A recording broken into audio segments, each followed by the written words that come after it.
Hey guys, welcome back to our channel, Tech It Simple. Today's video is on how to log into your Best Buy credit card account. So, follow the steps which I'm going to be showing you guys.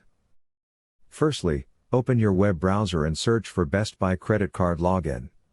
As the page loads up, you can see the options here. Click on the first option, Best Buy credit card login. After that, you will be taken to the login page. Over here, enter your user ID.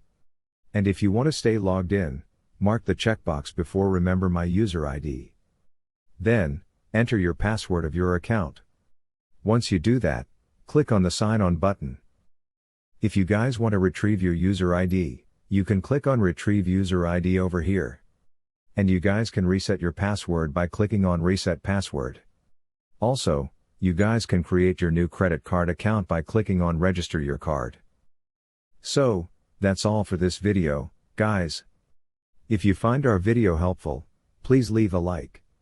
And please do not forget to subscribe to our channel and also hit the bell icon for our latest videos. Drop a comment for reviews and more content. See you guys in the next video. Thank you for watching.